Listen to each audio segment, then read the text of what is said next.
Who actually invented it? Were they British? American? Stick around to find out.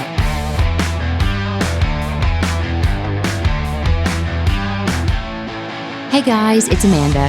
I'm an American living in the UK, and I post about my life and experiences living here, as well as weekly reactions requested by all of you. Now, I recently watched a video about things that the US stole from Britain, and it mentioned the light bulb, which apparently Thomas Edison didn't invent. It's true. So it got me thinking, are there any other American inventions that were, in fact, developed by Brits or Brits claim to have invented?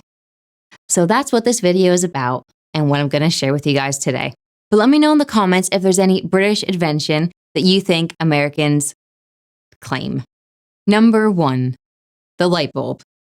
As I mentioned it earlier, I'll start with that one, as there is a lot of back and forth on who actually invented it, Joseph Swan or Thomas Edison. So I did a little bit of research. Joseph Swan was an English chemist who developed a light bulb that used carbonized paper filaments and received a patent for it in 1878.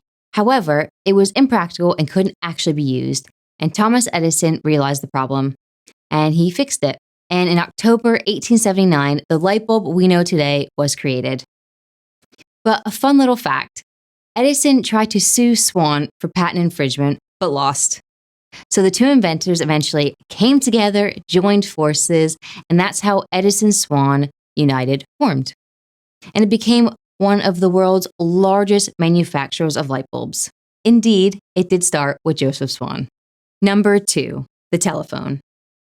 On the 10th of March, 1876, the first telephone message was made in Boston, Massachusetts by Alexander Graham Bell.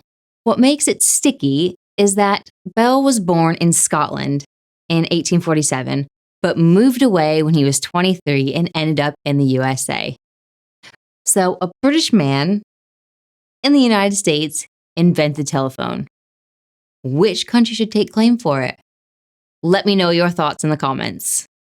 Number 3, powered flight. When I think about airplanes, I immediately think about the Wright brothers and their first successful flight in December 1903 in good old North Carolina. While that may be true, while researching this video, I came across a man worth mentioning, British engineer Percy Pilcher. He designed and built a powered triplane. Well done! A powered triplane in 1899. But sadly, he died in a gliding accident before he had the chance to actually fly it. But he would have beat the Wright brothers by 4 years if he had. Number 4, the national anthem. This one I actually learned about in one of my other reaction videos, and I could not believe it. The Star-Spangled Banner, a song that promotes love and pride and patriotism for the USA, is in fact based on an English drinking song called To Anacreon in Heaven, I think. However, I didn't know that My Country 'Tis of Thee uses the same melody as God Save the Queen. Apparently we like British tunes, as we have seemed to pinch a few. Number 5, it's American as apple pie. Honestly, I can't even tell you how many times I've heard that saying, and now I find out that apple pie was brought to US by the British. But to be honest, now that I'm thinking about it, of course that makes sense. They would bring it over here, all tasty and yummy treat, as they have so many other wonderful desserts. But the real question is, do you eat it with ice cream, custard, or just plain? Let me know in the comments. But personally, I don't like it served with anything other than a fork. Number 6, the submarine. Who created the first submarine? Was it the British or the Americans? David Bushnell was said to create the Turtle in the 1700s, which was the first usable submersible that's purpose was to sneak up on the British ships in the War of Independence. However, in the 1500s, William Bourne designed the English submarine that was demonstrated, and even King James I had a test drive in it. So I suppose the answer would be the British, as it was created hundreds of years earlier. But I hope you guys enjoyed this video and learned something new. I know I did.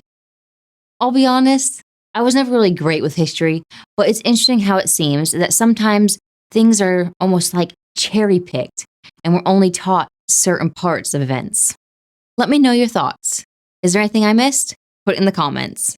And as always, if you haven't already, please subscribe to my channel, smash that like button if that's what you're into, and I'll see you in the next video.